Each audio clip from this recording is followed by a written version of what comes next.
এবার তো ইকবাল ভাইয়ের সাথে মক্কা সফরে ছিলাম, হজ সফরে।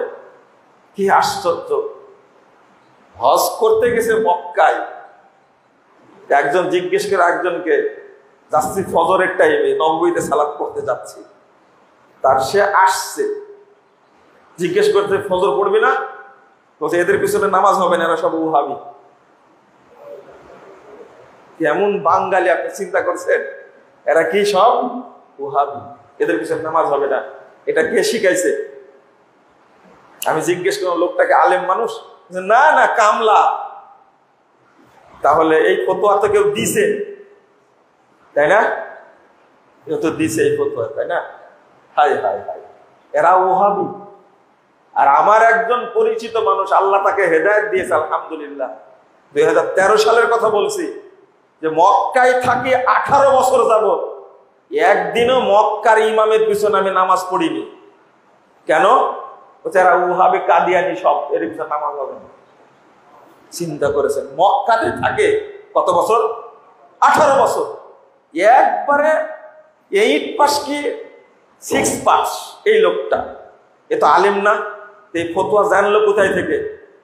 আমাদের মতো পোষা গালা, তাই না? গায়ে জুব্বা আছে, মাথায় বড় পাগড়ি আছে, আলখেল্লা আছে গায়ে, এদের ফতোয়ার কারণে তো শিখছে। এরা কি সব কি কাদিয়ানি, এদের পিছনে নামাজ হবে না।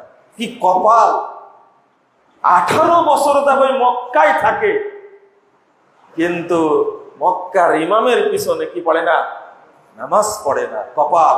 আল্লাহ বলছেন, আউয়ালু বাইতিন উদিয়া লিন-নাস লাল্লাযী বিবাক্কা হুদাও ওয়া মুবারাকান ওয়া হুদাল লিল মুমিনিন হুদাল লিল আলামিন।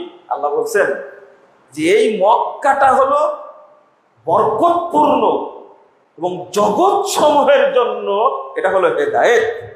মক্কায় যে যে হেদায়েত পায় না, ও বাংলাদেশের খানকায় গিয়ে হেদায়েত পাবে?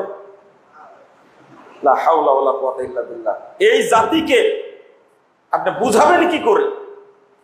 যতদিন মোল্লাদের এই ফতোয়া চালু থাকবে, ততদিন এই বাংলাদেশের সাধারণ মানুষ বলদ হয়ে থাকবে। বলদ বুঝেন? বলদ বুঝেন না, বলদ গরু বুঝেন? মুরিদ মানে বলদ। মুরিদের বাংলা কি জানেন? বলদ। বলদ বলদ বুঝেন না আপনারা? আরে ষাঁড় গরু। মুরিদের বাংলা হলো বলদ। এর বলদ করে রাখছে কারা? পীরেরা। বুঝতে পারলেন? বলদ করে রাখছে। যতদিন সাধারণ মানুষ এই বলদের আঙ্গিনা থেকে, গন্ডি থেকে বের না হবে, ততদিন এই পীর ফকিরেরা, এরা সাধারণ মানুষের পকেট সাফ করতেই থাকবে। আল্লাহ যেন এদেরকে হেদায়েত দান করেন। আমিন ইয়া রাব্বাল আলামিন। মসজিদ তৈরি করেছেন, আপনাদের প্রতি প্রথম দাবি রাখছি, এই মসজিদে আবাদ করতে হবে। মনে থাকবে? কি করতে হবে? আবাদ করা বুঝেন? চাষ করা।